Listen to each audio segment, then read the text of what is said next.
हाँ जी, तो आज की क्लास बच्चों हम लोग जो है कवर करने वाले हैं इन शॉर्ट नोट से। आज हमारे पास जो डिस्कशन के लिए टॉपिक है वो है ऑडिट प्रोग्राम। बहुत सिंपल, बहुत आसान टॉपिक है। बीकॉम की याद आ सकती है जिस तरीके से हम लोग जो है आज कवरेज करने वाले हैं। रटने वाला काम बहुत ज्यादा होने वाला है। मैं एग्जांपल्स भी आपको दूंगा बट अल्टीमेटली आपको जो है चीजें रटनी थोड़ी ज्यादा पड़ेंगी। तो आप लोग साथ दीजिएगा। ये जितने भी टॉपिक हैं लास्ट में आपको इनकी बहुत ही डिटेल्ड रिवीजन वीडियो बना के भी दूंगा इसी क्लास में ही, ताकि आप लोगों को कोई भी दिक्कत महसूस ना हो। चलिए अब बात करते हैं शॉर्ट में। बिल्कुल मैं कोशिश करूंगा कॉन्सेप्ट पढ़ाऊं। देखिए ऑडिट में कुछ कॉन्सेप्ट ऐसे हैं जिसमें बहुत डिटेल में जाते हैं। कुछ कॉन्सेप्ट बच्चों ऑडिट प्रोग्राम जैसे हैं जिनको हमें जल्दी कवर करना होता है। ये काफी टाइम कंज्यूमिंग हो सकते हैं। इनसे क्वेश्चंस आते हैं, लेकिन इनसे जो क्वेश्चंस आते हैं उनका नेचर ऐसा होता है कि डायरेक्ट क्वेश्चंस आपसे पूछ लेंगे। आइए, तो सबसे पहले ऑडिट प्रोग्राम होता क्या है। ऑडिट प्रोग्राम में आपको मिलती है series of verification procedures. In short आपको प्रोसीजर्स लिख के दिए जाते हैं जिनके थ्रू आप एविडेंस ऑब्टेन करेंगे ताकि आप अपना ओपिनियन एक्सप्रेस कर पाए। तो ऑडिट प्रोग्राम क्या है बेटा? ऑडिट प्रोग्राम के अंदर आपको मिलती है सीरीज मतलब सीक्वेंस मिलता है वेरिफिकेशन प्रोसीजर्स का। आपने क्या करना है, उन प्रोसीजर्स का सीक्वेंस मिलता है जिसके थ्रू आप एविडेंस ऑब्टेन करते हैं और फिर अपना ओपिनियन बनाते हैं। बस ओके। मैं आपको वेरिफिकेशन प्रोसीजर्स जो है वो एक बार दिखवा भी दूंगा। वैसे ऑडिट प्रोग्राम का आपको बेसिक आइडिया है। एंगेजमेंट से लेके एंड तक जितनी भी चीजें होनी है हम वो सारी चीजें लिख लेते हैं मोटे मोटे तौर पे, और फिर उसको और डिटेल में हम लोग ले जाते रहते हैं और एक एक चीज के आगे प्रोसीजर लिख देते हैं कि इसको चेक करने के लिए ये प्रोसीजर होगा, तभी हमें एविडेंस मिलेगा जिससे हमारा ओपिनियन बन पाएगा। ओके। फिर अगला क्वेश्चन आता है, क्या एक ऑडिट प्रोग्राम प्रैक्टिकेबल है हर बिजनेस के लिए? Answer is no. क्यों? मेरे साथ सारे बिजनेस सेम नहीं होते हैं। बिजनेस वेरी करते हैं, डिफर करते हैं as per nature, as per size, as per internal control, as per capital raise, as per applicable law और रेगुलेशन। राइट? सारे बिजनेस सेम नहीं होते हैं। बिजनेस एक दूसरे से अलग होते हैं as per nature, as per size, as per capital, as per IC, as per law regulation applicable. मतलब भाई बिजनेस का नेचर अलग हो सकता है, मैन्युफैक्चरिंग सर्विस में भी अलग हो सकता है, बैंकिंग या एडटेक। फिर बिजनेस का नेचर और कैसे अलग हो सकता है? एज पर दी कैपिटल रेज, कोई सेल्फ फंडेड है, कोई भाई साहब वेंचर कैपिटलिस्ट से पैसा उठा के काम कर रहा है। किसी में आईसी होंगे, किसी में आईसी नहीं होंगे। राइट? एप्लीकेबल लॉ और रेगुलेशन भी अलग अलग हो सकते हैं। आप ब्रोकर है तो आपके सभी के लॉ और रेगुलेशन भी लग रहे होंगे, सिक्योरिटी मार्केट वाले भी। तो देखिए आपसे क्वेश्चन पूछेंगे क्या एक ऑडिट प्रोग्राम सही है सारे बिजनेस के लिए? आंसर है नो। इसको सपोर्ट कैसे करेंगे कि भाई सारे बिजनेस सेम नहीं होते हैं। Business nature, size, capital, internal control और लॉ और रेगुलेशन के हिसाब से जो है वो डिफर कर सकते हैं, और इसकी वजह से हमारी स्कोप ऑफ सर्विस भी डिफर करती है। And it is not possible to develop one audit programme for all the business, to develop one audit programme for all the business. Right? देखिए 3 मिनट में 2 टॉपिक कवर हो गए हमारे। Meaning और one audit programme not practicable for all business. Then framing an audit programme. तो सबसे पहले एक ऑडिट प्रोग्राम को फ्रेम करते समय आपने किस किस को कंसिडर करना है, आइए मैं आपको बताता हूं ध्यान से। इन बातों को छोड़िए, ऊपर वालों को ही पकड़ लीजिए। तो एक ऑडिट प्रोग्राम को फ्रेम करते समय you need to consider the nature of business, you need to consider the internal controls, you need to consider the business operations, you need to consider the capital requirement or capital raised, you need to consider the applicable law and regulation. Right? तो nature, size, business, IC, ये सारी चीजें जो आप consider करते हैं अपना audit programme बनाने से पहले। राइट? और फिर जाके आप लोग क्या डेवलप कर लेते हैं, आप म्यू के लिए एम करते हैं। किसके लिए? म्यू। ये म्यू क्या है? Minimum essential work. एक स्टैंडर्ड ऑडिट प्रोग्राम आप बना लेते हैं कि ओके पहली नजर में ये सारे काम निकल के आए हैं, पहली नजर में ये सारे काम निकल के आए, this is the minimum essential work which we are going to do, this is the standard audit programme. Right? फिर से बोलता हूं, जब आप ऑडिट प्रोग्राम बनाने जा रहे होते हैं पहले आप लोग nature, size, capital, internal control, business, law, regulation सबको समझते हैं, सबको एक बार कंसिडर करते हैं, और उसके हिसाब से आप लोग क्या करते हैं, you aim for what is minimum essential work, standard audit programme. Okay.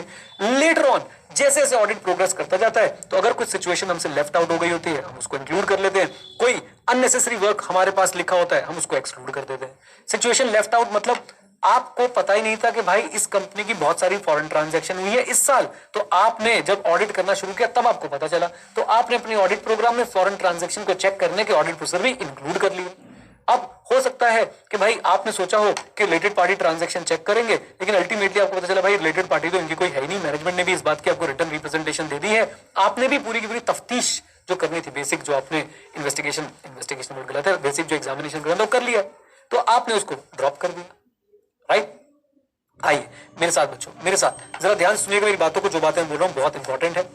जब आप अपना ऑडिट प्रोग्राम फ्रेम कर रहे होते हैं, आप nature, size, capital, internal control, business, law, regulation consider करते हैं। You aim for minimum essential work, that is standard programme. और लेटर ऑन जैसे जैसे ऑडिट प्रोग्राम प्रोग्रेस करता है, जो चीजें रह गई होती है उनको इंक्लूड कर लेते हैं, जो चीजें अननेसेसरी होती है उन्हें ड्रॉप कर लेते हैं। एक बात और याद रखिएगा, हम ड्यूरिंग द ऑडिट अपने जो असिस्टेंट्स होते हैं उनको मोटिवेट करते हैं कि you should be open minded. हम उनको इंस्ट्रक्ट करते हैं कि आप नोट और रिपोर्ट करते रहें सिग्निफिकेंट मैटर्स को। किसको? सीनियर्स को, पार्टनर्स को, और साथ में अगर सोल प्रोप्राइटरशिप सीए फर्म है तो प्रोप्राइटर ऑफ सीए फर्म को, राइट। तो हम ड्यूरिंग द ऑडिट असिस्टेंट को मोटिवेट करते रहेंगे कि आप ओपन माइंडेड रहिए, इंस्ट्रक्ट कर देंगे कि नोट और रिपोर्ट कीजिए सिग्निफिकेंट मैटर्स सीनियर पार्टनर को और प्रोप्राइटर ऑफ सीए फर्म को। ओके जी, 3 टॉपिक कंप्लीट हो गए हमारे 5 मिनट के अंदर अंदर। देख के चलिए क्या एफिशिएंसी निकल रही है। ये टॉपिक सही है ऐसे बेटा। उसके बाद क्या हमें अपने ऑडिट प्रोग्राम का पीरियोडिक रिव्यू करना चाहिए? क्या हमें अपने ऑडिट प्रोग्राम का पीरियोडिक रिव्यू करना चाहिए? हाँ, सिर्फ मेरी बातों को सुनिएगा। क्यों करना चाहिए? ताकि हम उसकी इफेक्टिवनेस को चेक करते रहे, नए एस्पेक्ट्स को कवर कर दें, नॉट रिक्वायर्ड को रिमूव कर दें और ऑडिट प्रोग्राम को अप टू डेट रखें। मेरे साथ फिर से, ताकि हम कम ऑन मेरे साथ, ताकि हम उसकी इफेक्टिवनेस को चेक करते रहें, नई चीजों को इंक्लूड कर लें, पुरानी चीजों को रिमूव कर दें और ऑडिट प्रोग्राम को अप टू डेट रखें। नई चीजें, पुरानी चीजें। आपका एक क्लाइंट था, वो था कोचिंग में, कोविड आने के बाद वो कंप्लीटली ऑनलाइन शिफ्ट हो गया। आपका ऑडिट प्रोग्राम ऑफलाइन कोचिंग के हिसाब से बना हुआ है, तो आपको अब उसे चेंज करना चाहिए, रिव्यू करना चाहिए। अगर रिव्यू नहीं करोगे तो वो ऑब्सोलीट हो जाएगा, सारा ऑडिट इनइफेक्टिव हो जाएगा, नेग्लिजेंस माना जाएगा आपके पार्ट पे और आपको लीगल और रेगुलेटरी कॉन्सिक्वेंसेस झेलने पड़ सकते हैं। अगर रिव्यू नहीं करोगे तो आपका ऑडिट प्रोग्राम ऑब्सोलीट हो जाएगा, ऑडिट इनइफेक्टिव हो जाएगा, आपके पार्ट पे नेग्लिजेंस हो जाएगी, आपको लीगल और रेगुलेटरी कॉन्सिक्वेंसेस फेस करने पड़ सकते हैं, राइट। इनसे क्वेश्चंस कैसे आएंगे चिंता मत करो, मैं आपको क्वेश्चन बैंक दूंगा, उसके अंदर सारी चीजें कवर्ड है। क्वेश्चन बैंक में कैसे कैसे क्वेश्चन पूछे जा रहे हैं। क्या हमने ये 1 2 3 4 चारों टॉपिक कवर कर लिए? Yes sir. एक बार इन चारों टॉपिक की क्विक रिवीजन करा दूं, और पता है कितनी देर में? 7 मिनट में, सिर्फ 7 मिनट में। आइए, ऑडिट प्रोग्राम में क्या क्या होता है? वेरिफिकेशन प्रोसीजर की एक सीरीज होती है जिससे हम लोग एविडेंस ऑब्टेन करते हैं, जिससे ऑडिटर ओपिनियन एक्सप्रेस कर पाता है। क्या एक ऑडिट प्रोग्राम सबके लिए सूटेबल है? Answer is no. सारे बिजनेस सेम नहीं होते हैं, वो नेचर, साइज, कैपिटल, आईसी और लॉ रेगुलेशन के हिसाब से डिफर करते हैं और इसलिए स्कोप ऑफ सर्विस भी डिफर करेगी। एक प्रोग्राम सबके लिए पॉसिबल नहीं है। ऑडिट प्रोग्राम फ्रेम करते समय again nature, size, capital, internal control, applicability of law regulation को कंसिडर करना है and you should aim for minimum essential work, that is a standard audit program to start. Okay? Later on जैसे जैसे audit आगे बढ़ता जाएगा, पता नहीं कौन नालायक मुझे मैसेज करे जा रहा है, दुष्ट पापी दुष्ट, सुन लो अभी DND ऑन कर दिया चाहे इसका। हाँ जी, तो जैसे जैसे ऑडिट आगे बढ़ता जाएगा वैसे वैसे हम लोग जो है, जो चीजें रह गई थी उनको इंक्लूड कर लेंगे, जो अननेसेसरी थी उनको ड्रॉप कर देंगे एंड हम ड्यूरिंग द ऑडिट हम अपने असिस्टेंट्स को गाइड करेंगे, एनकरेज करेंगे। You have to be open minded. Open minded क्यों? ऐसा ना हो कि भाई कोई घटना घटी, आपने उसे देखा और आपने बोला ओके घटी होगी, की फर्क पैदा है। नहीं भाई नहीं, हमें जो है हमें उसको इंस्ट्रक्ट करना चाहिए कि आप नोट और रिपोर्ट करें सिग्निफिकेंट मैटर्स को, अपने सीनियर्स को, पार्टनर्स को और प्रोप्राइटर ऑफ सीए फर्म को, right.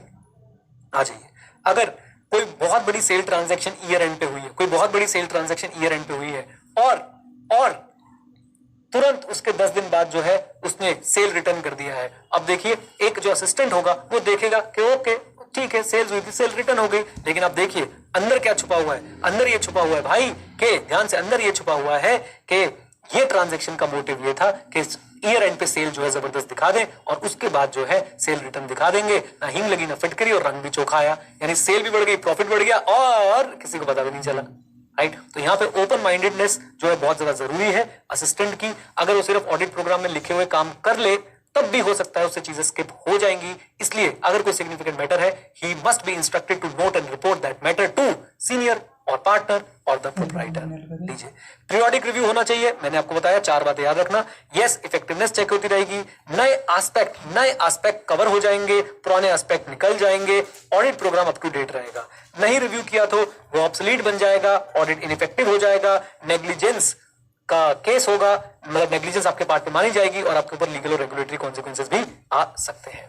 Now this topic constructing an audit programme, हार नहीं मानेंगे, ये बच्चों भूमिका है, आप चाहें तो इसको इग्नोर भी कर सकते हैं। इसमें सिर्फ इतना ही लिखा है कि ऑडिटर ऑडिटर ऑडिट में आईसी को कंसिडर कर भी सकता है, आईसी की टेस्टिंग को कंसिडर कर भी सकता है और आईसी की टेस्टिंग को इग्नोर भी कर सकता है। क्या ये बात हमने पढ़ी हुई है? आंसर इज यस, ये बात हमने बिल्कुल पढ़ी हुई है कि भाई ऑडिटर चाहे तो आईसी को टेस्ट भी कर सकता है या फिर आईसी की टेस्टिंग को इग्नोर भी कर सकता है, राइट। ऑडिटर के प्रोसीजर की टाइमिंग भी ऑडिटर डिसाइड कर सकता है। कुछ प्रोसीजर्स ऐसे होते हैं जहां पे टाइमिंग ऑडिटर डिसाइड नहीं कर सकता। फॉर एग्जांपल, अगर इन्वेंट्री काउंट हो रही है पर्टिकुलर डेट पे तो ऑडिटर को उसी डेट पे जाके उसे ऑब्जर्व भी करना पड़ेगा, राइट। तो ये भूमिका है, आप इसको बस जितनी जो मैंने बोला उतना सुन लीजिए कि भाई ऑडिटर टेस्टिंग कंसिडर कर भी सकता है इसी की, नहीं भी कर सकता है। ऑडिटर अपने प्रोसीजर की टाइमिंग वैसे तो अपने आप डिसाइड कर सकता है, लेकिन कुछ प्रोसीजर्स के लिए ऑडिटर को जो है टाइम बाउंड होना पड़ेगा। जिस टाइम पे मैनेजमेंट की इन्वेंट्री काउंट हो रही है उस टाइम पे आपको जाके वहां पे उसे अटेंड करना पड़ेगा। आइए इसके बारे में और भी चर्चा करेंगे एसए 501 में इन्वेंट्री को लेकर। आइए no, this is a direct question कि what are the points to be kept in mind while constructing an audit programme, right. तो क्या क्या चीजें आपको माइंड में रखनी है while constructing an audit programme? तो बहुत सिंपल है, बहुत ज्यादा सिंपल है, घबराने का नहीं है। Number 1, scope and limitation. Scope and limitation, हाँ भाई ऑडिट में कोई भी चीज करनी पड़े ना, अगर आपसे पूछ ले फैक्टर्स टू बी कंसिडर्ड, पहला आंसर स्कोप है। स्कोप मतलब कवरेज। आप ऑडिट प्रोग्राम तभी तो बना पाओगे जब आपको पता होगा कि ऑडिट में क्या क्या कवर्ड है। कंसोलिडेटेड फाइनेंशियल स्टेटमेंट है या नहीं, ब्रांच ऑडिट है या नहीं, कौन से लॉ और रेगुलेशन एप्लीकेबल है, कम ऑन, एफआरएफ कौन सा है। तो आपको सबसे पहली चीज ऑडिट प्रोग्राम बनाने समय क्या कंसिडर करनी है? Scope and limitation. दूसरी चीज आपको क्या कंसिडर करनी है? ऑडिट प्रोग्राम में होने चाहिए रिटन ऑडिट प्रोसीजर्स। कौन क्या होने चाहिए? Written audit procedures. पहले स्कोप एंड लिमिटेशन कंसिडर करो, फिर अपने प्रोग्राम में रिटन ऑडिट प्रोसीजर लिखो कि क्या, इसको आप ऐसे देखिए कि आपका ऑडिट प्रोग्राम रिटन होना चाहिए और उसके सारे प्रोसीजर्स उसके अंदर लिखे होने चाहिए। ऑब्वियसली ऑडिट प्रोग्राम रिटन होगा भाई, तो audit programme must be written and all the procedure must be mentioned. अच्छा, देन थर्ड पॉइंट, बच्चों ये याद करना थोड़ा सा कैची हो सकता है, आप प्लीज साथ में बने रहिएगा। और इसके बाद पता है बस खत्म खत्म खत्म, टॉपिक्स खत्म। इसके बाद सिर्फ 3 टॉपिक और बचे, 12 मिनट हुए मुझे भी एग्जैक्टली। आई तो फिर से देखते हैं जरा, constructing an audit programme. Constructing an audit programme points to be kept in mind, scope and limitation ध्यान में रखेंगे, ऑडिट प्रोग्राम रिटन होगा उसके अंदर प्रोसेस लिखे होंगे। फिर बात कर रहा था मैं एविडेंस की। एविडेंस वो लेंगे, अब सबसे पहले तो हम ये देखेंगे कि रीजनेबली कौन सा एविडेंस अवेलेबल है और बेस्ट एविडेंस कौन सा है। अब बेस्ट एविडेंस कौन सा होता है ये ऑडिटर की जजमेंट पे डिपेंड करता है। बेस्ट एविडेंस कौन सा होता है ये ऑडिटर की जजमेंट पे डिपेंड करता है। जजमेंट क्या होती है? Training, knowledge and experience. For example, cash की फिजिकल एग्जिस्टेंस का बेस्ट एविडेंस क्या है? काउंट कर लो। कैश की फिजिकल एग्जिस्टेंस का बेस्ट एविडेंस क्या है? काउंट कर लो। और अगर कंपनी ने कोई चीज मॉर्गेज रखवा रखी है, गिरवी रखवा रखी है, उसका बेस्ट एविडेंस क्या है? बैंकर से सर्टिफिकेट ले लो कि हाँ भाई हमारे क्लाइंट बोल रहा है आपके पास ये चीज मॉर्गेज में लगा रखी है, बता दो। तो याद रखिए, आपका ऑडिट प्रोग्राम ऐसे डिजाइन होना चाहिए कि बेस्ट एविडेंस मिले। आपका ऑडिट प्रोग्राम ऐसे डिजाइन होना चाहिए कि उससे बेस्ट एविडेंस मिले। बेस्ट एविडेंस का एग्जांपल, अभी जब भी बेस्ट एविडेंस बोलूं माइंड में एक चेंज चला लो, बेस्ट एविडेंस जजमेंट पे डिपेंड करता है, राइट। बेस्ट एविडेंस जजमेंट पे डिपेंड करता है। हर सेशन के बेस्ट एविडेंस अलग हो सकता है। कैश के लिए कैश की फिजिकल एग्जिस्टेंस का बेस्ट एविडेंस क्या होगा? काउंट कर लो। मॉर्गेज का बेस्ट एविडेंस क्या होगा? बैंक का सर्टिफिकेट ले लो। डन। ये बातें कहां लिखी मैं आपको बता देता हूं। तो scope and limitation, written audit, written with procedures, साथ में एविडेंस जो है वो कैसा होना चाहिए? बेस्ट और रीजनेबली अवेलेबल, राइट। देन उसके बाद स्टेप्स एंड प्रोसीजर्स जो हम ले वो भाई साहब कैसे होने चाहिए? रेलेवेंट होने चाहिए, यानी कि relevant audit techniques, relevant audit steps, relevant audit procedures हम लोग लगाए। हमारे स्टेप्स और प्रोसीजर रेलेवेंट होने चाहिए। मोटी मोटी बात, हमारे स्टेप्स और प्रोसीजर रेलेवेंट होने चाहिए। मतलब भैया फाइनेंशियल स्टेटमेंट को ऑडिट करने आए हो, फाइनेंशियल स्टेटमेंट से रिलेटेड आपके स्टेप्स और प्रोसीजर होने चाहिए। जैसे कि मैंने आपको शुरू में बताया था कि इंटरनल कंट्रोल फाइनेंशियल स्टेटमेंट पे भी इंपैक्ट डाल सकता है और ऐसा भी हो सकता है जो फाइनेंशियल स्टेटमेंट में इंपैक्ट ना डाले। तो उस इंटरनल कंट्रोल से हमें कुछ लेना देना नहीं है जो फाइनेंशियल स्टेटमेंट में इंपैक्ट नहीं डालता। उस इंटरनल कंट्रोल से हमें कुछ लेना देना नहीं है जो फाइनेंशियल स्टेटमेंट में इंपैक्ट नहीं डालता। फॉर एग्जांपल, हाइजीन को लेकर इंटरनल कंट्रोल है, तो आपको यहाँ पे क्या बता रहे हैं कि आपके ऑडिट प्रोग्राम में जो स्टेप्स और प्रोसीजर होने चाहिए वो क्या होने चाहिए? रेलेवेंट होने चाहिए आपके ऑडिट के पर्पस के लिए, रेलेवेंट होने चाहिए आपके ऑडिट के पर्पस के लिए। ओके, देन फिर आपके पास आपके ऑडिट प्रोग्राम में ऑडिट ऑब्जेक्टिव एरिया वाइज लिखा होना चाहिए और सफिशिएंट डिटेल और क्लियर इंस्ट्रक्शंस होनी चाहिए। Audit objective area wise, for example आप डेटर्स की बात कर रहे हैं तो डेटर्स में आप क्या क्या चीजें चेक करना चाहते हैं? आप डेटर्स की एग्जिस्टेंस चेक करना चाहते हो, वैल्यूएशन चेक करना चाहते हो, पहले तो आपका ऑब्जेक्टिव लिखा हो। आप रेवेन्यू का ओवर स्टेटमेंट चेक करना चाहते हो, अंडर स्टेटमेंट चेक करना चाहते हो, ऑब्जेक्टिव लिखा हो। और फिर क्या स्टेप्स होंगे उस ऑब्जेक्टिव को अचीव करने के लिए, ये भी डिटेल में लिखे होने चाहिए। मैं भी सातों पॉइंट याद करा दूंगा, पहले मैं आपको समझा देता हूं। देन एरर, यहां पे आप लिखिए कंसीडर पॉसिबिलिटी ऑफ एरर, बस इतना लिख लीजिए, कंसीडर पॉसिबिलिटी ऑफ एरर। तो एरर की पॉसिबिलिटी को भी आपको कंसिडर करते हुए चलना है, एरर की पॉसिबिलिटी को भी आपको कंसिडर करते हुए चलना है। अपने ऑडिट प्रोग्राम में आप सारे एरर्स की पॉसिबिलिटी को कंसिडर करते हुए चलिए, मतलब अपने ऑडिट प्रोग्राम को थोड़ा सा क्वेश्चनिंग बनाइए कि भाई वो ऐसे क्वेश्चन उसके अंदर हो, ऐसी चीजें उसके अंदर लिखी हो जिससे हम लोग जो है एरर्स की पॉसिबिलिटी को भी कंसिडर कर पाए। राइट, फॉर एग्जाम्पल मैं आपको दूं अगर, तो भाई साहब अगर एक इन्वेंट्री जो है, अगर एक इन्वेंट्री जो है वो क्लेम कर रहे हैं कि थर्ड पार्टी के पास रखी है, तो आपके उसको लेके ऑडिट प्रोग्राम में ये लिखा होना चाहिए कि भाई हमें जो थर्ड पार्टी ने जो डॉक्यूमेंटेशन दी वो दिखा दो। राइट, तो एरर, मिस्टेक्स, फ्रॉड, हमें थोड़ी बहुत पॉसिबिलिटी इनकी जो है वो ध्यान में रखते हुए आगे बढ़नी चाहिए। And we should consider possibility of the errors in the audit programme. In the audit programme मतलब whatever error can be there in the financial statement, we have to consider the possibility of that error. And finally, coordination के लेके, coordination को लेके भी, coordination of work on related matter, on related matters. मतलब क्या है इसका मैं आपको बताता हूँ, मतलब क्या है इसका मैं आपको बताता हूँ। Coordination of work on related matters. Right, जब मैं आपको रिवाइज करा रहा हूँ तो मैं आपको प्रॉपर बुक से इसको रिवाइज करा दूंगा, अभी सुनिए। Coordination of work on related matters, sales, debtor, sales और डेटर आपस में रिलेटेड है कि नहीं? बिल्कुल रिलेटेड है। अब आप जो सेल्स के लिए प्रोसीजर बना रहे हैं, जब आप डेटर्स के लिए प्रोसीजर बना रहे हो, सेल्स के लिए प्रोसीजर बना रहे हैं, तो इन दोनों को कोऑर्डिनेट करके रखिए कि भाई जब सेल्स चेक कर रही हो तो डेटर्स भी हमारे चेक हो जाए, डेटर्स जब चेक हो रहे हो तो हमारी सेल्स भी जो है वो क्रॉस चेक हो जाए। क्रॉस चेकिंग हो जानी चाहिए रिलेटेड मैटर्स के केस में। राइट, तो बस मुझे पता है आपको थोड़ा सा इसका लोड लग रहा होगा इस टॉपिक का, बट आपको लोड लेने की बिल्कुल जरूरत नहीं है। मैं फिर से आप लोगों के सामने एक बार बोल देता हूं, जरा ध्यान से सुनिएगा। ये बच्चों सारे टॉपिक बीकॉम वाले जैसे टॉपिक्स हैं, बिल्कुल इनकी अगर आप डिटेल में जाएंगे तो भाई साहब एक गड्ढा खुदता जाएगा जिसमें आप लोग दब जाएंगे। इनको ऐसे ही कवर कीजिए, आपको लास्ट में क्वेश्चन बैंक दिखाऊंगा, सारी चीजें उसमें आपको कवर्ड मिलेंगी। आइए तो फिर से क्या क्या फैक्टर्स माइंड में रखने चाहिए। पहली चीज स्कोप एंड लिमिटेशन, फिर ऑडिट प्रोग्राम कैसा होगा, रिटन होगा और उसके अंदर प्रोसीजर्स लिखे होंगे। ऑडिट प्रोग्राम कैसा होगा, रिटन होगा और उसके अंदर प्रोसीजर लिखे होने चाहिए, डिटेल्ड प्रोसीजर्स लिखे होने चाहिए। फिर हमारा ऑडिट प्रोग्राम ऐसा हो जो एविडेंस पे फोकस करता हो, जो एविडेंस रीजनेबली अवेलेबल हो सके और साथ साथ में बेस्ट एविडेंस होना चाहिए। अच्छा जी, फिर उसके बाद स्टेप्स एंड प्रोसीजर्स लिखे होंगे, याद रखें वही स्टेप्स और प्रोसीजर लिखें जो रेलेवेंट है, शुरू से पढ़ते हुए आते हैं। सबसे पहले क्या था, स्कोप एंड लिमिटेशन। फिर क्या था हमारे पास, audit programme must be written with procedures, done. उसके बाद एविडेंस हमारा जो है रीजनेबल और बेस्ट, और उसके बाद हमारे पास है steps and procedure only relevant for auditing. फिर तो बची कुछ नहीं किया बेटा, फिर तो ऑडिट ऑब्जेक्टिव हर एरिया का मेंशन होना चाहिए, सफिशिएंट डिटेल और इंस्ट्रक्शन होनी चाहिए। कंसीडर द पॉसिबिलिटी, ऐसे ही पढ़ना, consider the possibility of error and coordinate the work on the related matters. आपके ऑडिट प्रोग्राम में सारी चीजें दिखनी चाहिए। चलिए जी, ये दोनों टॉपिक बच्चों बहुत ही बेकार है, बहुत ही बेकार है, इनमें कुछ है ही नहीं। ऑडिट प्रोग्राम का काम क्या था, ऑडिट एविडेंस लेना, बेस्ट ऑडिट एविडेंस लेना। बेस्ट ऑडिट एविडेंस कौन सा होता है, ऑडिटर की जजमेंट पे डिपेंड करता है। कैश के केस में काउंटिंग, प्लेज के केस में बैंक का certificate, that's it. Audit programme हम ऐसे डिजाइन करें कि हमें बेस्ट एविडेंस मिल पाए, और बेस्ट एविडेंस जो है वो डिपेंड करता है प्रोफेशनल जजमेंट पे, ऑडिटर के थॉट प्रोसेस पे। अब एग्जांपल दे दो, कैश के लिए काउंटिंग और प्लेज के लिए बैंकर सर्टिफिकेट। आइए, ये टॉपिक बच्चों भी आप कवर मत कीजिए, इसको हम लोग ऑडिट एविडेंस वाले टॉपिक के साथ कवर करेंगे। ये जबरदस्ती यहाँ पे जो है वो लगा दिया गया है, आप इसको इग्नोर करके आगे बढ़ सकते हैं। अब हम लोग कवर करेंगे एडवांटेज और डिसएडवांटेज, एडवांटेजेस और डिसएडवांटेजेस ऑफ ऑडिट प्रोग्राम, और हमारा ये चैप्टर खत्म हो जाएगा। लास्ट में एक छोटा सा टॉपिक, वो भी इररिलेवेंट है इस चैप्टर के लिए, बट फिर भी मैंने आपको उसके साथ जो है मैं कवर करा दूंगा। ओके, तो ये हमारे एडवांटेज और डिसएडवांटेज हो गए। एक बार फिर से मेरी बात को मानिएगा बच्चों, मैं रिवीजन भी करा दूंगा आपको, but please please please in topics को आप ऐसे ही पढ़ेंगे जैसे मैंने पढ़ाया है। डायरेक्ट क्वेश्चन इसके ऊपर आपके एग्जाम में आते हैं, मैं क्वेश्चंस भी आपके साथ डिस्कस कर दूंगा। डन। चलो अब हम पढ़ते हैं क्या, advantages and disadvantages. Favourite question IC आएगा, एडवांटेजेस ऑफ ऑडिट प्रोग्राम, और उसके बाद दूसरा फेवरेट कौन सा होगा बेटा, डिसएडवांटेजेस ऑफ ऑडिट प्रोग्राम। खत्म, चैप्टर फिनिश बच्चों। और आपको मैं ये 2 पेजेस में पूरा चैप्टर बना के दूंगा, और देखिए आपको पता है, आपको पढ़ाते पढ़ाते भी मुझे आइडियाज आ रहे होते हैं कि कैसे हम लोग जो है इन नोट्स को और सुधार सकते हैं। तो अगर आपको यहाँ पे जरा सा भी पेन महसूस हो रहा है, चिंता मत करो बेटा, उस पेन को मैं सही करके दूंगा इस पीडीएफ में।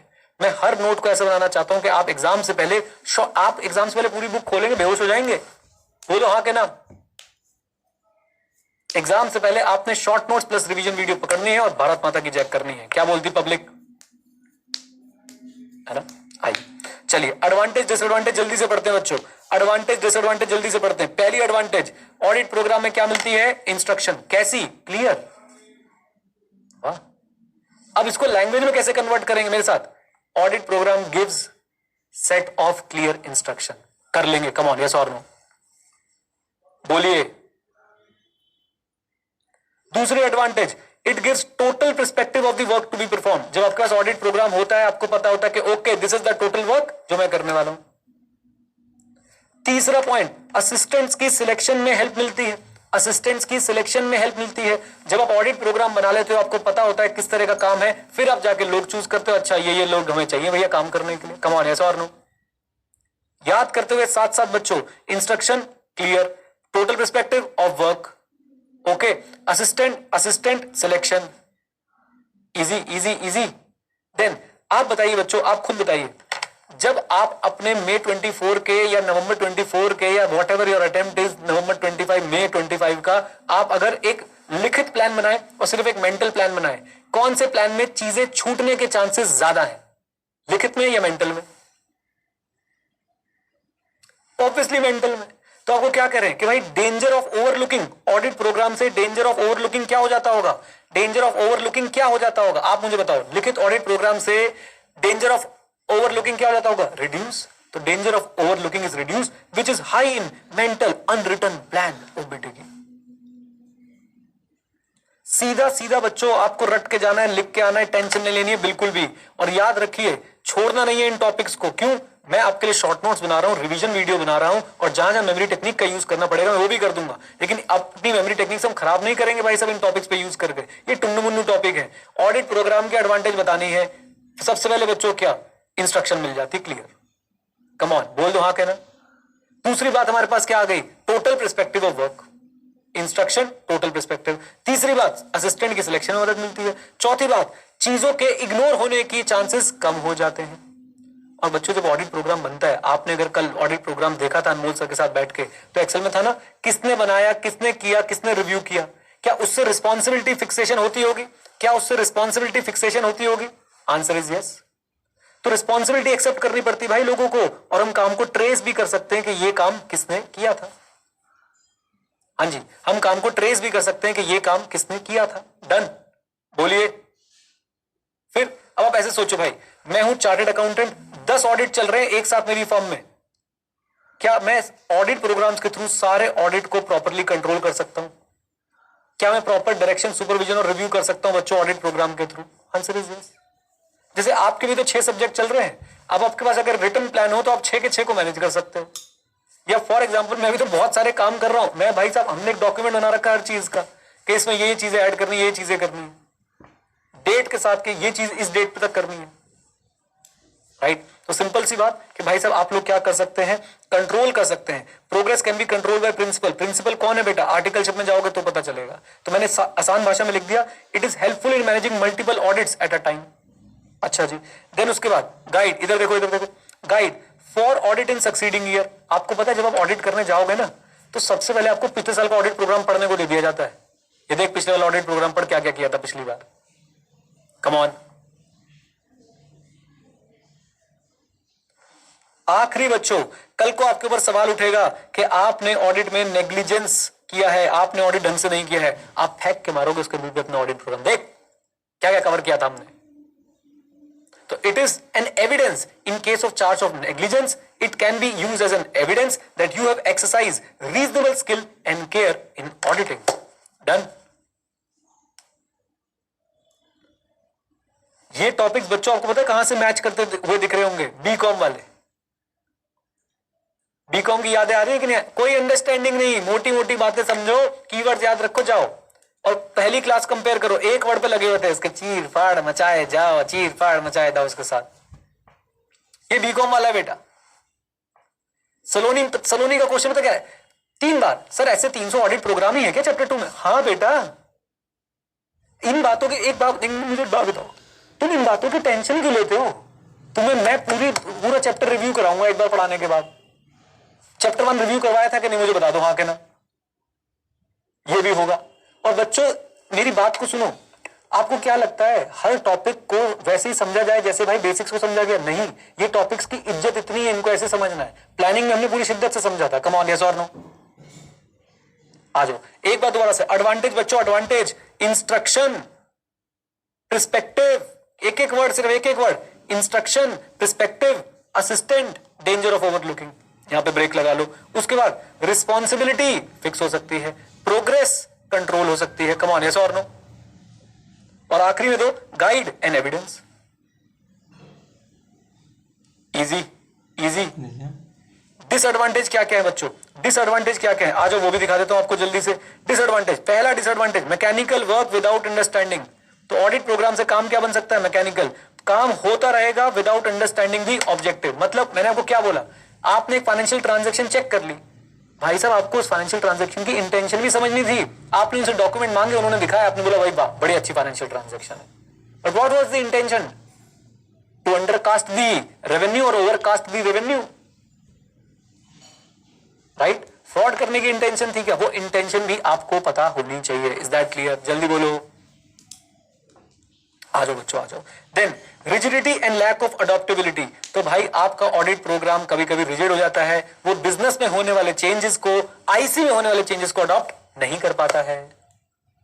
हाँ जी, पहली डिसएडवांटेज क्या है, मैकेनिकल प्रोसेस बन जाता है, वर्क विदाउट अंडरस्टैंडिंग लोग बात करने लग जाते हैं। दूसरी डिसएडवांटेज क्या है, दूसरी डिसएडवांटेज है rigid and lack of adaptability. तीसरी डिसएडवांटेज क्या है, शेल्टर फॉर इनएफिशिएंट असिस्टेंट। ये इनएफिशिएंट असिस्टेंट कौन होते हैं बच्चों, इधर देखो, जरा ध्यान से देखो। ये इनएफिशिएंट असिस्टेंट ये बोलते हैं सर जो जो लिखा था वो कर दिया, ये तो हमने इसलिए नहीं किया क्योंकि लिखा ही नहीं था, राइट। तो ये इनएफिशिएंट असिस्टेंट, ये जो काम चोर होते हैं उनके लिए एक शेल्टर बन जाता है, किस ग्राउंड पे, that no instruction in the matter is contained there. Done, आ जाओ जी। देन उसके बाद आखिरी point, may kill the initiative of enterprising assistant. ये क्या होता है सर, अब सोचो आप में से कोई भाई साहब एक था जो सेल्फ इनिशिएटिव लीडरशिप क्वालिटी रखने वाला, उसने जाके भाई साहब खुद से 2-4 स्टेप ले लिए, प्रिंसिपल ने बोले लिखा था ऑडिट प्रोग्राम में, लिखा था क्या, नहीं लिखा था, तूने क्यों किया। अब वो कभी करेगा बच्चों, ये बताओ। अब वो आर्टिकल सिर्फ एक काम करेगा, वो प्रिंसिपल के सारे सिस्टम्स को ओपन करेगा, डॉक्यूमेंट्स में जाएगा, कंट्रोल ए शिफ्ट डिलीट। नहीं समझ आया तुम लोग को?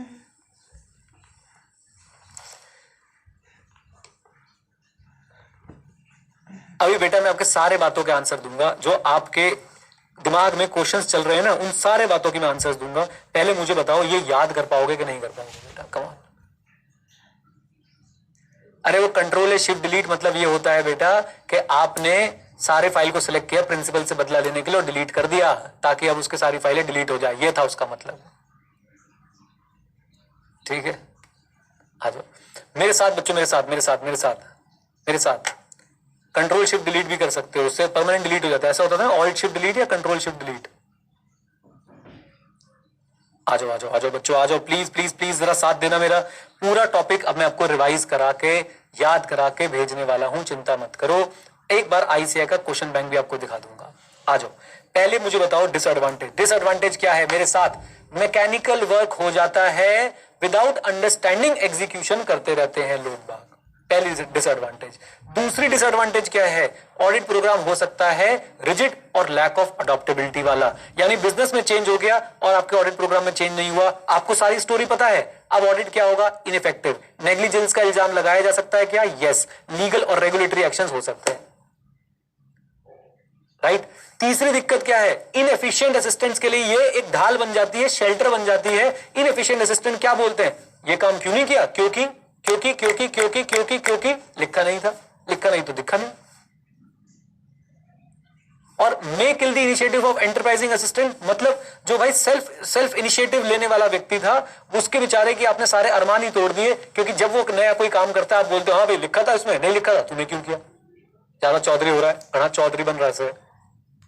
डन, बोल दो हाँ के ना। आ जाओ बच्चों, पॉइंटर याद करने, पॉइंटर आ जाओ। सारा ऑडिट प्रोग्राम मैं आपको दोबारा रिवाइज करा दूंगा, आप चिंता मत करो। पहले मुझे बताओ कि बेसिक कॉन्सेप्ट समझ में आ गया, ऑडिट प्रोग्राम क्या होता है भाई। ऑडिट प्रोग्राम में सेट ऑफ इंस्ट्रक्शंस होती हैं, वेरिफिकेशन प्रोसीजर्स होते हैं, जिससे एविडेंस मिलता है, जिसके बेस पे हम ओपिनियन बनाते हैं। बोल दो हाँ कहना। और जो कॉन्सेप्चुअल अंडरस्टैंडिंग है, क्या एक ही ऑडिट प्रोग्राम से सारे बिजनेस का ऑडिट हो सकता है, नहीं हो सकता है। क्या हमें ऑडिट प्रोग्राम को पीरियोडिकली रिव्यू करते रहना चाहिए, कम ऑन, यस और नो, यस और नो, यस, हमें पीरियोडिकली रिव्यू करते रहना चाहिए। डन, पक्का, कॉन्सेप्ट बेटा सिर्फ इतना सा है, उसके बाद आईसीआई ने इधर उधर के रायते फैला रखे हैं, हमने वो सारे रायते पढ़ लिए। ऑडिट प्रोग्राम के एडवांटेज क्या है, डिसएडवांटेज क्या है, ऑडिट प्रोग्राम को जब आप कंस्ट्रक्ट कर रहे हो, फ्रेम कर रहे हो, तो किन बातों को आपने जो है वो ध्यान में रखना है। आ जाइए अब बच्चों एक क्विक रिवीजन आपके साथ करते हैं जल्दी से पूरे के पूरे ऑडिट प्रोग्राम वाले टॉपिक की। आ जाओ करें रिवीजन, जल्दी बोलो, अभी जाना नहीं है, क्वेश्चन बैंक भी दिखाऊंगा आपको मैं। आ जाओ बच्चों मेरे साथ, प्लीज जरा साथ में जुड़िएगा everyone. Okay, let's revise audit programme. पहला क्वेश्चन बच्चों क्या बनेगा, what do you mean by audit programme. तो उसके लिए प्रिपेयर रहिए। सबसे पहले keyword series of verification procedures, जिससे हम लोग क्या ऑब्टेन करेंगे, सफिशिएंट एप्रोप्रिएट ऑडिट एविडेंस, जिससे ऑडिटर क्या एक्सप्रेस कर पाएगा, ओपिनियन। किसी को कोई दिक्कत है तो मुझे बताओ। सीरीज ऑफ वेरिफिकेशन प्रोसीजर, जिससे मिलेगा सफिशिएंट एप्रोप्रिएट ऑडिट एविडेंस, और जिससे हम लोग क्या कर पाएंगे, ओपिनियन एक्सप्रेस कर पाएंगे। बढ़िया, आ जाओ जी। देन इंपॉर्टेंट क्वेश्चन, क्या एक ही ऑडिट प्रोग्राम सबके लिए प्रैक्टिकेबल है। Answer is no. क्यों, सारे बिजनेस सेम नहीं होते, वो वेरी करते हैं nature, size, come on, nature, size, capital, internal control, applicability of law and regulation से। आई होप यहां तक सब कुछ ठीक है। हाँ जी, वो मैटर करते हैं नेचर, साइज, कैपिटल, डिफर करते हैं nature, size, capital, internal control और applicability of law and regulation के हिसाब से। एंड इन फैक्टर्स की वजह से हमारा स्कोप ऑफ सर्विस अलग हो सकता है। हम एक ऑडिट प्रोग्राम सबके लिए डेवलप नहीं कर सकते हैं। क्या ये टॉपिक बच्चों मान लूं कि आपका 90% कॉन्फिडेंस है इन दोनों टॉपिक के ऊपर जो भी हमने रिवाइज करे। कम ऑन, पक्का पक्का, आ जाओ जी। तीसरा topic, framing and audit programme. तो ऑडिट प्रोग्राम फ्रेम करते समय मैं बोलूंगा यहीं से उठा लो, क्या हमें एक बिजनेस का nature, size, operation, IC, applicable law और रेगुलेशन कंसिडर करने चाहिए या नहीं। और ये कंसिडर करने के बाद हमें क्या करना चाहिए, हमें बनाना चाहिए क्या,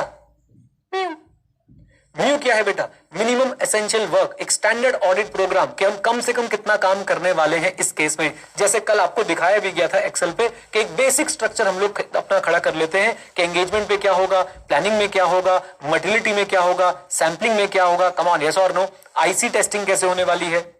एक बेसिक स्ट्रक्चर हम लोग बना लेंगे अपना इस इंफॉर्मेशन के बेसिस पे, और फिर हम उसमें चीजों को ऐड करते रहेंगे as the audit will progress, और जो इररिलेवेंट होगी उनको डिलीट करते रहेंगे। मुझे बताइए, कॉन्फिडेंस बताइए इस टॉपिक पे भी कितना है। सारे टॉपिक्स मुझे कॉन्फिडेंस बताते जाइए। ये जो फ्रेमिंग एंड ऑडिट प्रोग्राम वाला टॉपिक था, इस पे कॉन्फिडेंस कितना है, ये जो हमने पार्ट पढ़ा अभी तक। कम ऑन, किसी ने बोला 83.5%, यही चाहिए मुझे, यही बच्चा चाहिए, 83.5%। राउंड ऑफ भी नहीं किया उसने। एनीवेज, फिर उसके बाद बच्चों इसी में कुछ बातें और, हमें असिस्टेंट को क्या इंकरेज करना चाहिए, अपना माइंड ओपन रखें, मैकेनिकल प्रोसेस ना बनाएं।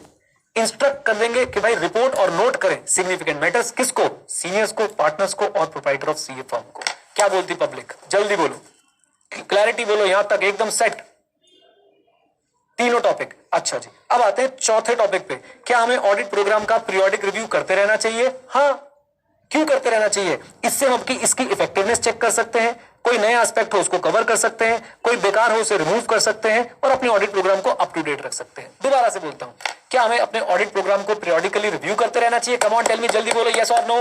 यस, क्यों बेटा, ताकि हम उसकी इफेक्टिवनेस को असेस कर पाए, नए वाली चीजों को ऐड कर पाए, पुरानी वाली चीजों को डिलीट कर पाए, और ओवरऑल ऑडिट प्रोग्राम को अप टू डेट रख पाए। अगर नहीं किया तो पोषण पा भाई, पोषण पा।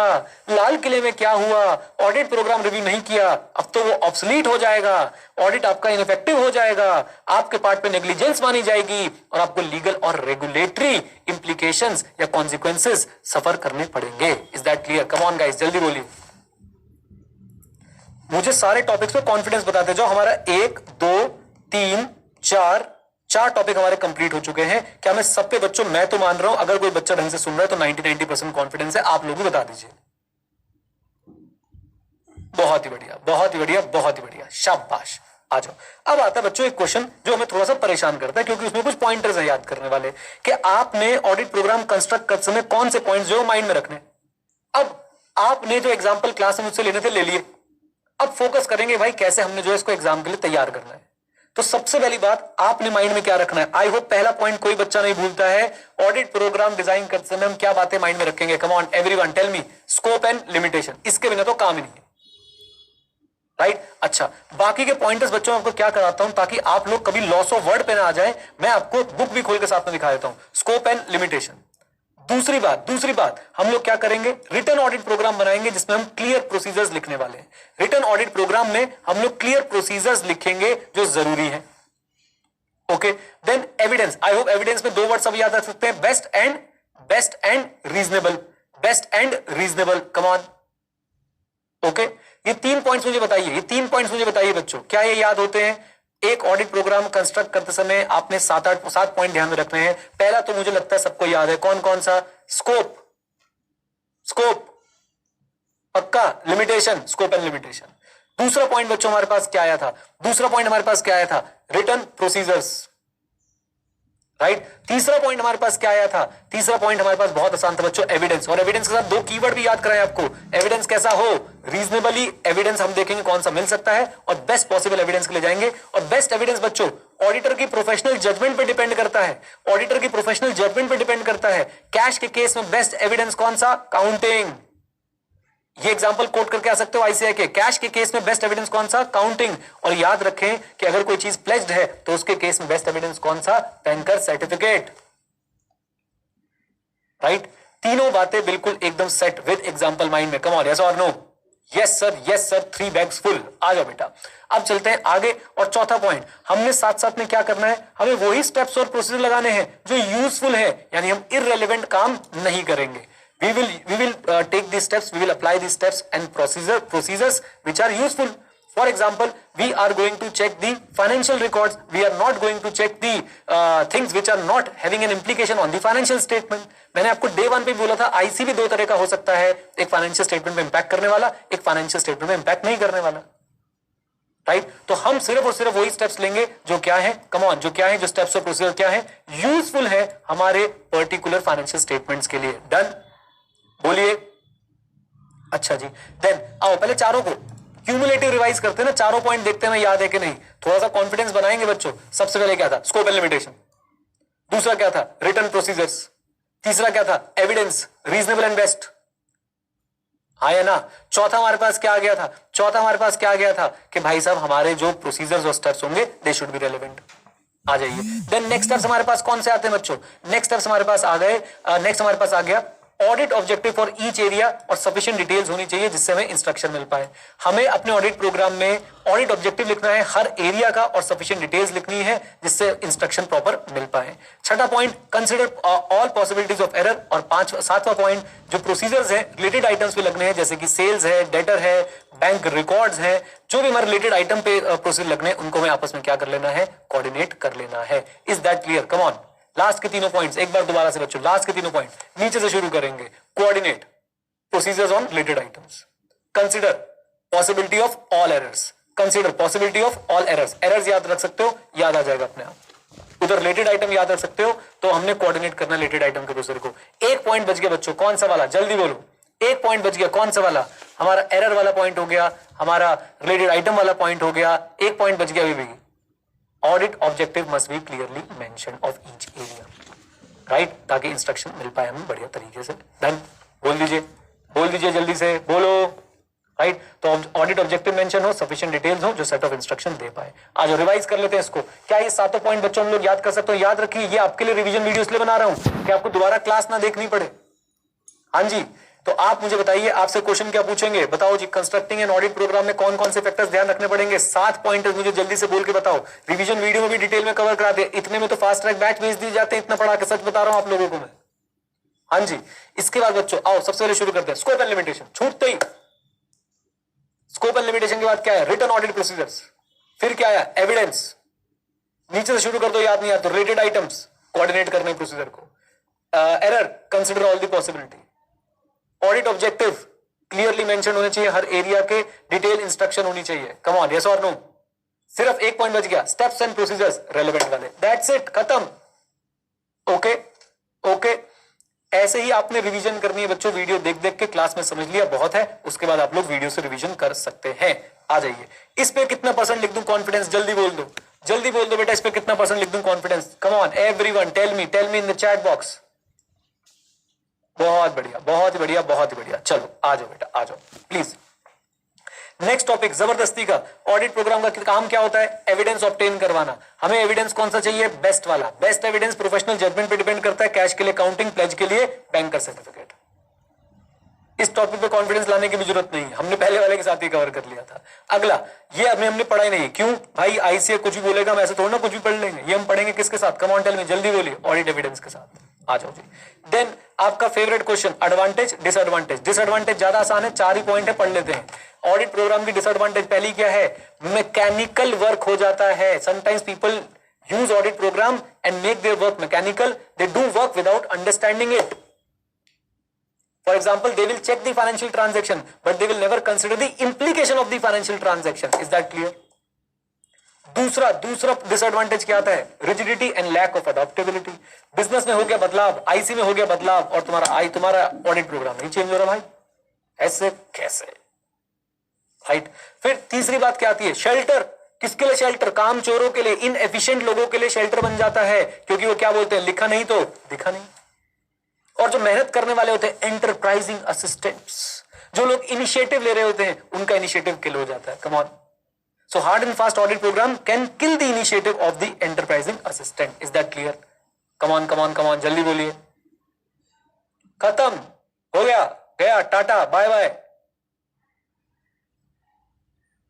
ओके, अब देखो बच्चों, पता है क्या है? मैं आपको एक बात बताना चाहता हूं, मेरी बात को ध्यान से सुनो प्लीज। हर दिन एक सा नहीं होता, हर टॉपिक एक सा नहीं होता। ये टॉपिक आप छोड़ना चाहते हो, आपकी मर्जी है, लेकिन भाई साहब आप ये सोच के देखो, पहले आपके टीचर ने कितनी मेहनत करी। आपके स्टडी मैट के सारे टॉपिक्स को बिल्कुल एकदम भाई साहब मैं प्यार से कंडेंस करके यहां पे लेके आया, और फिर आपको पढ़ाया मैंने, एग्जाम्पल्स दिए मैंने, और फिर मुझे पता था कि अभी आपका कॉन्फिडेंस नहीं बन रहा, शक्लें बता रही थी तुम्हारी। फिर मैंने बच्चों आपको उसको रिवाइज करवाने में भी पूरी शिद्दत से आपके साथ एक एक वर्ड को रिवाइज कराया गया। कम ऑन, है ना? अच्छा जी, अब बच्चों हमें क्या करना है, आइए आपको दिखाते हैं कि अब इस चैप्टर में और क्या बचा है। पहले बताओ, ऑडिट प्रोग्राम की रिवीजन वीडियो क्लियर है सबको? कम ऑन, शाबाश। अब हमारे पास और क्या चीज है जो हमें कवर करनी है? एक टॉपिक आईसीए ने और दिया बच्चों इस चैप्टर में। मतलब कभी कभी मुझे ऐसा लगता है टॉपिक कैसे चूज हो रहे हैं चैप्टर के लिए। अक्कड़ बक्कड़ बम्बे बो, ये वाला टॉपिक यहां रख दो। एक्चुअली में ये हुआ है भाई, मैं आपको दिखाता हूं कौन सा टॉपिक है वो, अगर आप लोग देखना चाहते हैं तो ये देखिए, लास्ट में आपको एक टॉपिक मिलेगा मेरी बुक में भी और आईसीआई की बुक में भी, क्वालिटी कंट्रोल। मैं स्क्रीन शेयर कर देता हूं। Quality control for audit work delegation and supervision of audit work. Quality control for audit work delegation and supervision of audit work. आप अगर चाहें तो एक गेस कर सकते हैं ये कौन से चैप्टर का पार्ट होना चाहिए, कौन से स्टैंडर्ड का पार्ट होना चाहिए। आप गेस कर सकते हैं, मैं चैट में आपको मौका दे रहा हूं। प्राची क्या बात है, पहला ही आंसर सही। ये है हमारे बालक, मतलब आप भी जाके ऐसे फोन कर बता सकते सर ये यहां पे आएगा नहीं सर, गलती से लग गया दिखला। ये एसक्यूसी 1 का, एसए 220 का, चैप्टर 11 का टॉपिक है भाई। मोटी मोटी बात क्या लिखी है, मेरी बात सुनिए। ऑडिटर क्या अपना काम डेलीगेट कर सकता है असिस्टेंट्स को? हाँ, डेलीगेट कर सकता है, लेकिन ultimately who will be responsible? Who will be responsible for the audit opinion? The auditor will be responsible.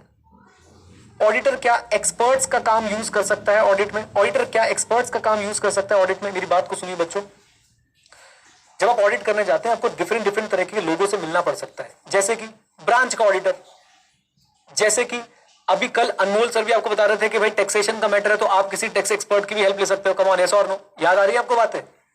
तो ऑडिटर क्या इनका काम भी यूज कर सकता है? हाँ, लेकिन आंख बंद करके नहीं। हम लोग उनकी कॉम्पिटेंस, कैपेबिलिटी, ऑब्जेक्टिविटी, उनके काम की अंडरस्टैंडिंग, उनकी अजम्पशन, सारी चीजें चेक करते हैं। ये आपको डिफरेंट स्टैंडर्ड्स में बताया गया है। जैसे एसए 620 है, वो बताता है कि भाई अगर आप ऑडिटर एक्सपर्ट का काम यूज करने जा रहे हो तो आपको क्या क्या चीजें कंसिडर करनी है। ऐसे 600 वो बताता है कि अगर आप किसी अदर ऑडिटर का काम यूज करने जा रहे हो, यानी कि ब्रांच का ऑडिटर है, आप उसका काम यूज करने जा रहे हो तो आपको क्या चीजें ध्यान में रखनी है। कम ऑन, बात समझ रहे हैं आप? मेरी बात को समझ रहे हैं? पॉइंट यहां पे ये बताया जा रहा है कि भाई ऑडिटर अपना काम डेलीगेट कर सकता है, हाँ। ऑडिटर दूसरों का काम यूज कर सकता है, हाँ। लेकिन क्या ऑडिटर किसी भी हाल में अपनी रिस्पॉन्सिबिलिटी शिफ्ट कर सकता है? कम ऑन, टेल मी, जल्दी बोलो। नहीं। इस टॉपिक का यहां पे कोई लेना देना नहीं था, बस ये यहां पे डाल दिया आईसीआई ने, मैंने भी उनके पैटर्न पे चलते हुए डाल दिया यहां पे।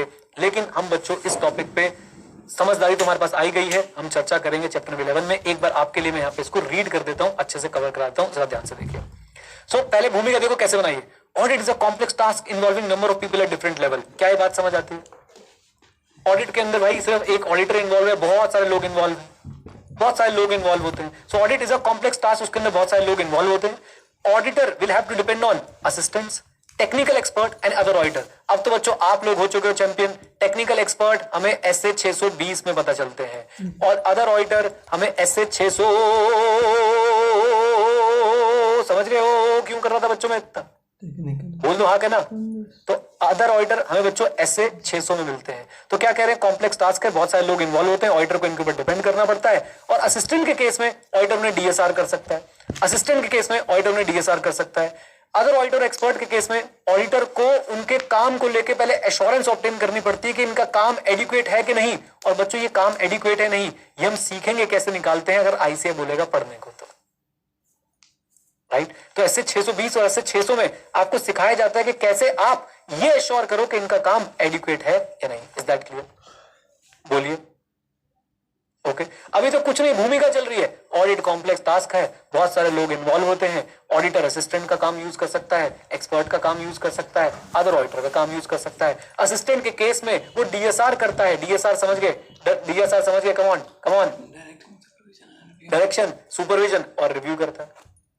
राइट, और याद रखें बच्चों, अदर्स के केस में वो उनके काम को लेकर रीजनेबल एश्योरेंस ऑब्टेन करता है कि इनका काम एडिक्वेट है मेरे पर्पस के लिए या नहीं। और वो कैसे करता है बच्चों, अभी वो नहीं सिखा रहे हैं आपको, बस इनका काम मेरे पर्पस के लिए एडिक्वेट है या नहीं वो ये डिटरमाइन करता है। Is that clear? जल्दी बोलिए।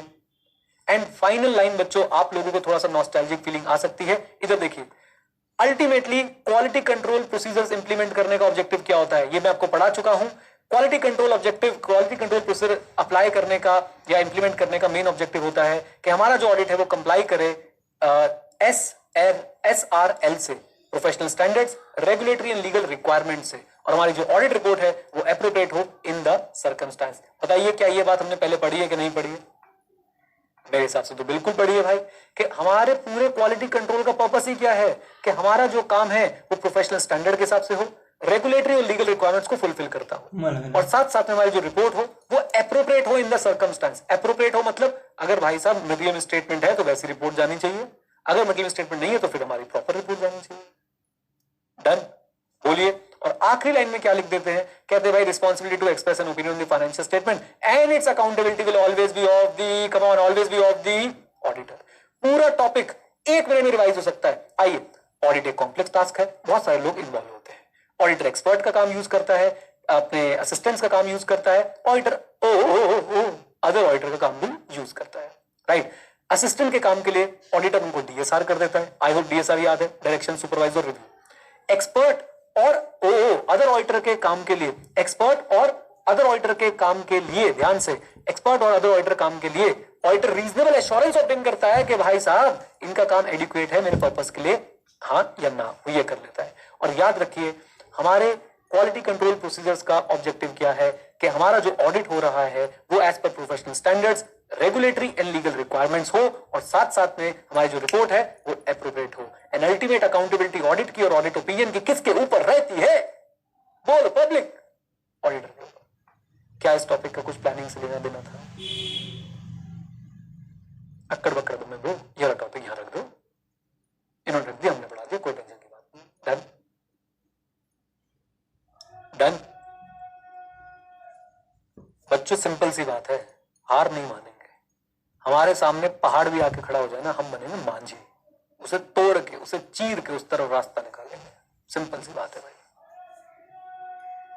क्या कर लेगा इससे? क्या 2000 पेज का स्टडी मैट बनाएगा? मैं 200 का बनाऊंगा, सब याद करूंगा। तुम बनो पढ़ने वाले। जब पढ़ाने वाला हार नहीं मान रहा तो तुम कैसे हार मान सकते हो? मुझे बताओ। ये मत बोलना सर हमारे पास 6 सब्जेक्ट है, 3-4 मेरे पास भी है, और तुमसे ज्यादा ही सीए फाइनल का मिला लूं, एसीसीए का मिला लूं तो। सुबह उठ जाता हूं भाई साहब, सुबह बिल्कुल 6 बजे उठ जाता हूं, 6 बजे से के बाद 7 बजे एग्जैक्ट इस ऑफिस में होता हूं, और अब जाऊंगा मैं ऑफिस से बाहर आपको भी पढ़ाने के 1 घंटे बाद। और तुम मेहनत नहीं करोगे, लानत है तुम्हारे ऊपर अगर तुम मेहनत नहीं करोगे तो। याद रखना, भगवान के भरोसे मत बैठो। मांझी क्या कहते? मांझी देखिए आपने? मांझी क्या पता भगवान तुम्हारे भरोसे बैठा हो कि पढ़ेगा तो उसको पास करा देंगे, है ना। तो प्लीज बच्चों, प्लीज, जिंदगी में टफ चीजें आती रहेंगी, हर चीज भाई आसान नहीं होती है, कोई कोई ऑब्स्टेकल टफ भी होता है, लेकिन आपने देखा आप उसे समय दो तो वो आसान बन सकता है ना।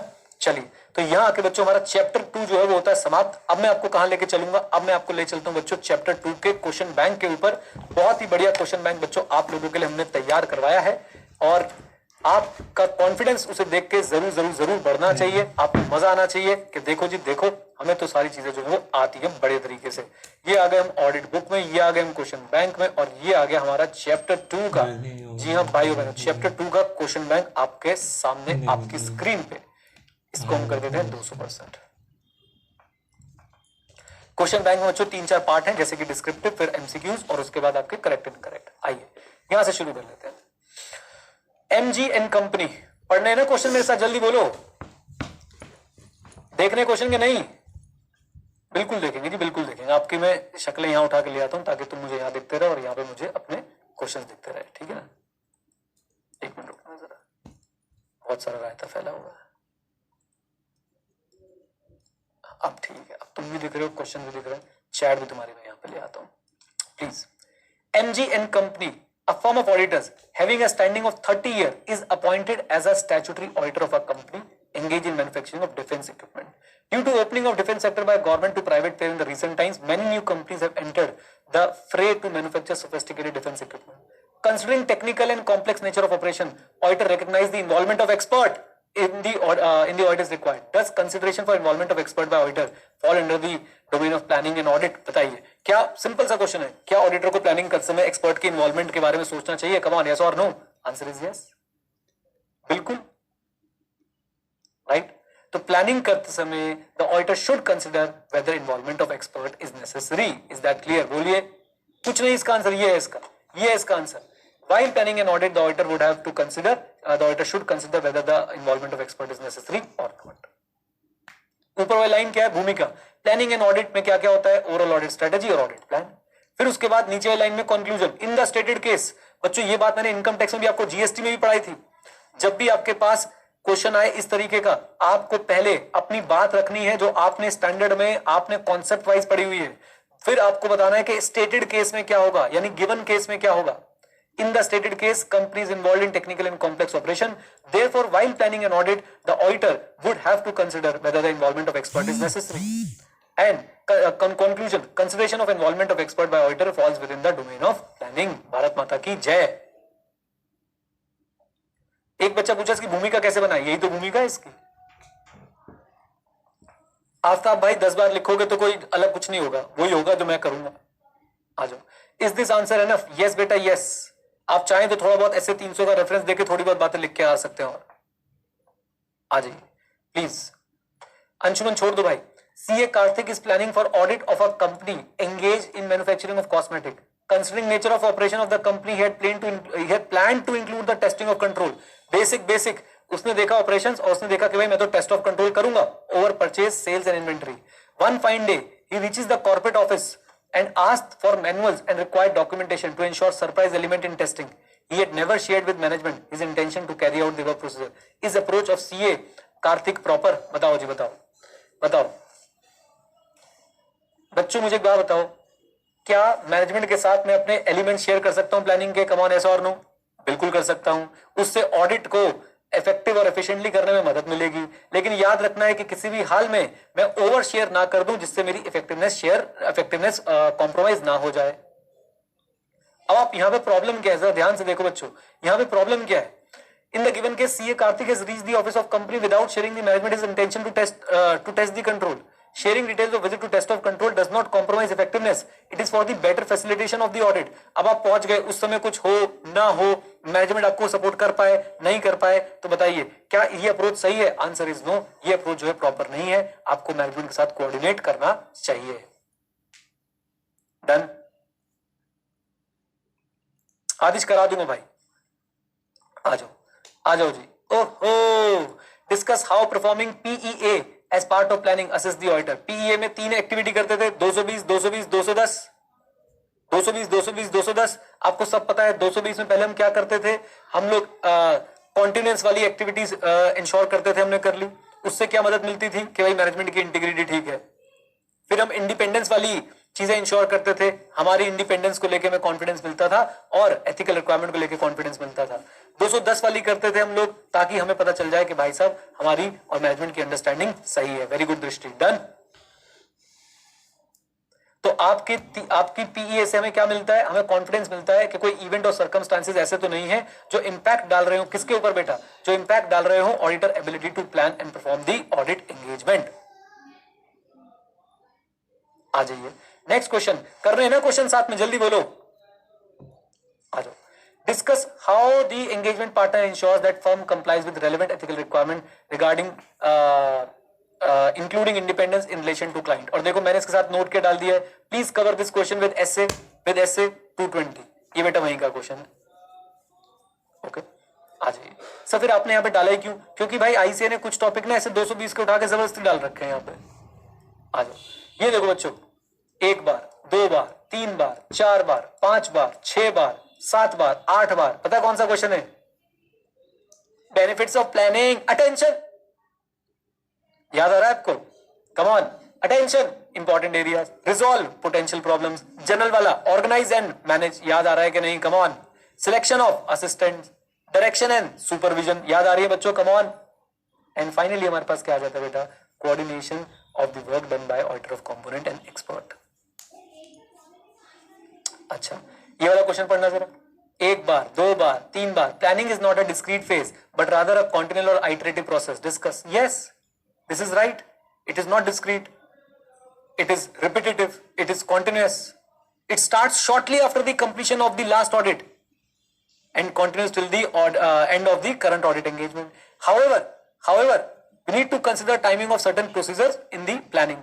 For example, we will first do the risk assessment procedure and then in response to those, we are going to apply the further audit procedures. Come on guys, बोलिए, आ जाओ। Discuss the matters to be considered while establishing overall audit strategy and audit plan for the initial audit engagement. तुम्हारे भाई ने एकदम भाई साहब एकदम जान पे खेल के बनाया था ये वाला क्वेश्चन कि भाई इनिशियल ऑडिट एंगेजमेंट में क्या आपको ध्यान चीजें रखनी है। याद है आपको? नंबर वन बच्चों, सबसे पहली चीज क्या है?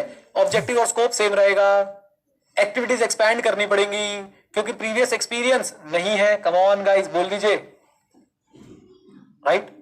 और आपको कुछ एक्स्ट्रा बातें भी करनी है। वो कौन कौन सी? आपको एसए 220 के क्या करने थे?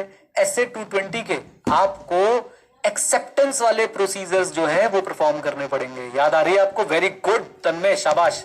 और साथ में प्रेडिसेसर ऑडिटर से आपने कम्युनिकेट करना है और फर्म की क्वालिटी कंट्रोल गाइडलाइंस को फॉलो करते हुए बाकी कोई प्रोसीजर भी अगर है तो वो फॉलो कर लेना चाहिए, जैसे कि अपनी ऑडिट स्ट्रेटेजी को रिव्यू करवा लेना सीनियर से। ये बातें बच्चों मैंने आपको पढ़ा रखी है बड़ी मेहनत के साथ, बता दो हाँ या ना, बोलो, आ जाओ। देन ऑडिट स्ट्रेटेजी पे क्वेश्चन आया हुआ बच्चों, जरा देखते हैं। सारे क्वेश्चन पढ़ाऊंगा मैं, चिंता मत करो भाई, मैं नहीं जाने वाला, मैं करा के जाऊंगा सारे क्वेश्चन। आ जाओ एक बार अनमोल सर को तो आज भूल ही गए, आ रहे हैं कि नहीं आ रहे? आ जाओ पहले जरा देख लेते हैं। CA Shubhendu is a statutory auditor of social media company. अच्छा, due to change in the information technology regulation by government, it has become mandatory for such company to constitute grievance redressal mechanism for users of social media platform of the company. Failure to comply with regulation can potentially lead to civil and criminal liability against the company. Is above factor to be considered by auditor while framing audit strategy? बताइए जी, क्या ये बात audit strategy frame करते समय consider करना चाहिए? हाँ Bhavani, no क्यों बेटा?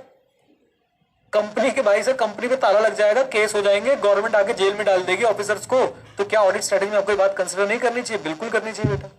Applicable law and regulation scope में कवर होगा कि नहीं होगा ये, राइट? तो देखिए भूमिका, देखिए भूमिका आईसीए बोलते हैं ऐसे तुम्हारे कोर्स में नहीं है, लेकिन आंसर में ऐसे का नाम और नंबर है। एज पर ऐसे 300 planning and audit of financial statement, auditor shall establish overall audit strategy that sets the scope, timing and direction of the audit and that guides the development of audit plan. I hope ये line आप as it is लिख के आ सकते हैं। आजी, changes in law and regulation affecting the company is a factor to be considered while establishing the overall audit strategy. There has been change in information technology regulation applicable to the company. Non-compliance of the same have implication in the form of civil and criminal liabilities. And therefore, conclusion यही है, matter concerning change in law and regulation is to be considered by the auditor while establishing the overall audit strategy. याद रखेंगे, बोलिए, आ जाइए। Okay, ओहो ओहो बच्चों, ओहो ये वाला क्वेश्चन देखना जरा, ये वाला क्वेश्चन। नागिन आई से स्टडी मटेरियल 1 2 3 4 5 बार हो चुका बच्चों। 6 पता है क्या है? Any TM of resources, any TM of resources बच्चों, एनी टीएम ऑफ रिसोर्सेज याद रखेंगे। मैं अपना मोबाइल ढूंढ रहा हूँ, पता नहीं कहा। एनी टीएम ऑफ रिसोर्सेज वाला याद है आपको? ऑडिट स्ट्रेटेजी कैसे हेल्प करती है? आ जाओ। अगला पॉइंट, ये क्वेश्चन अभी हमने कवर नहीं करा है, जो मैंने आपको बच्चों अंदर वाला मटेरियल भी कवर कराना है, CSROETE PEAOE, ये उसमें से है, ये हम कवर कर लेंगे, डोंट वरी अबाउट। आइए, ये आ गया CSROETE वाला। ऑडिट स्ट्रेटेजी बनाने से मैं आपको क्या क्या फैक्टर्स ध्यान में रखने हैं, आज दिखाता हूं।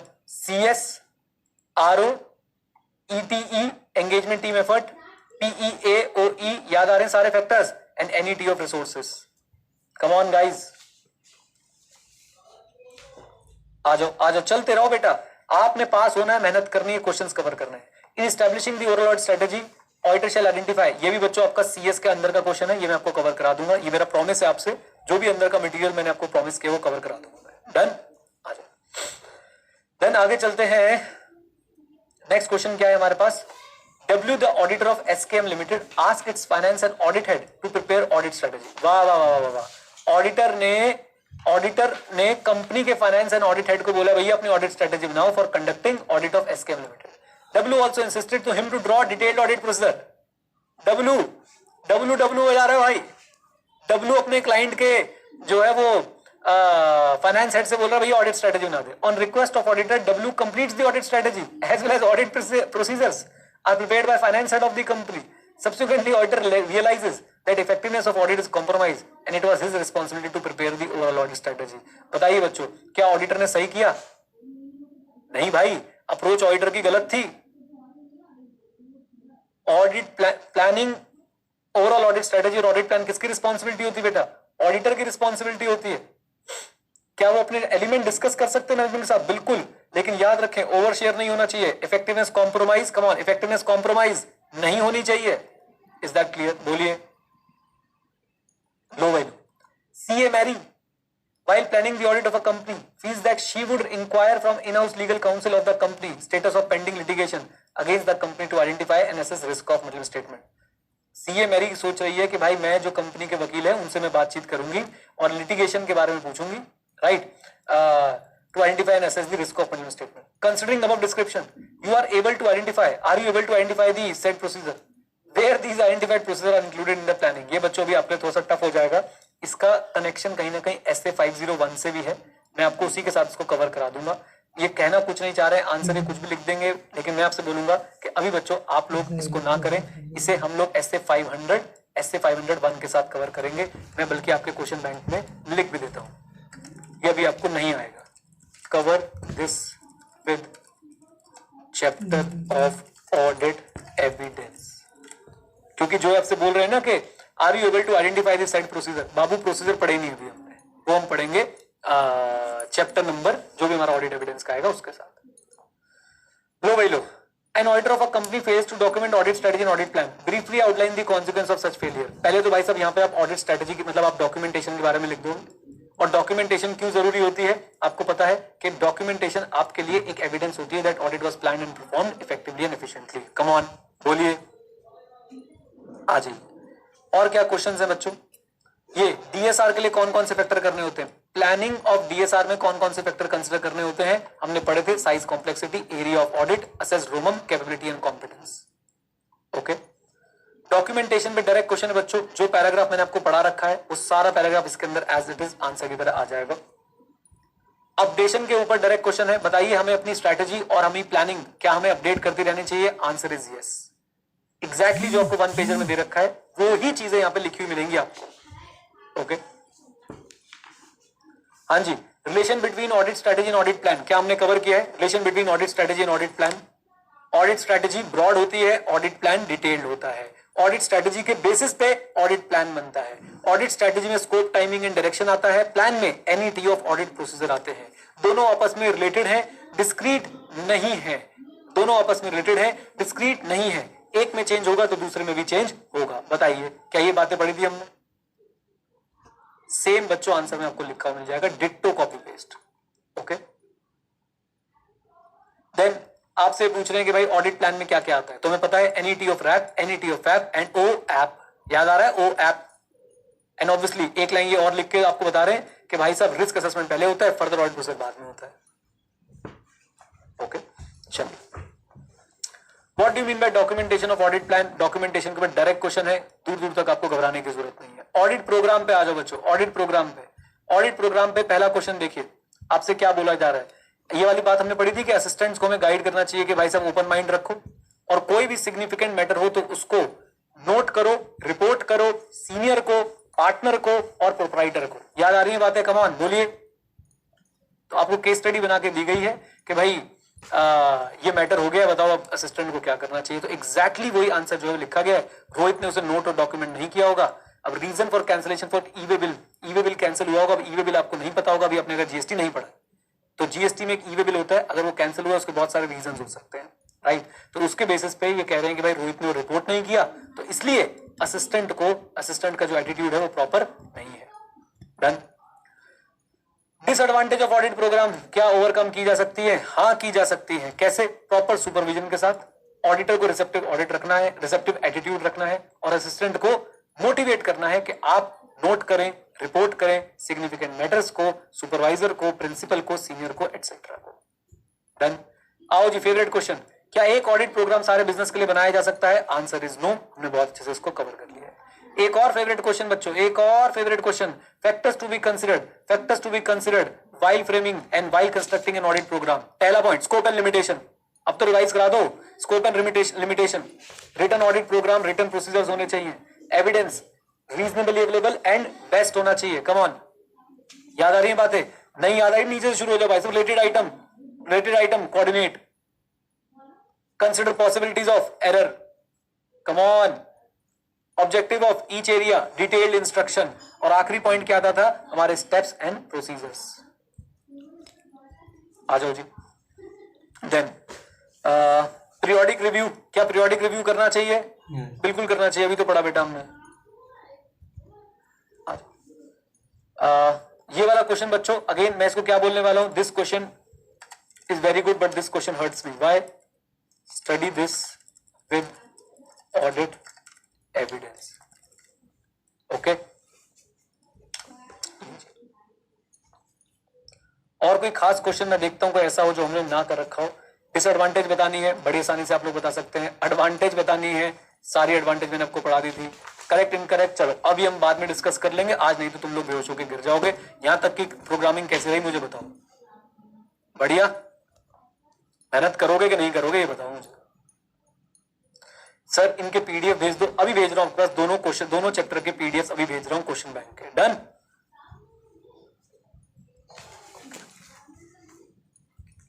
चलो जी, कोरियर बच्चों ने चेंज करा दिया है। हमने अब जो कोरियर यूज कर रहे हैं, हम लोग कोशिश कर रहे हैं सबको डीटीडीसी के थ्रू ही जो है वो कोरियर पहुंचे, क्योंकि अगर पुराने कोरियर्स में कुछ दिक्कत आ रही थी तो हम दोबारा से रीसेंड भी करवा रहे हैं। ओके, अभी सारी पीडीएफ में आपके साथ शेयर कर रहा हूँ। क्लास की रिकॉर्डिंग ऑफ करता हूँ, आपसे बातचीत करता हूँ।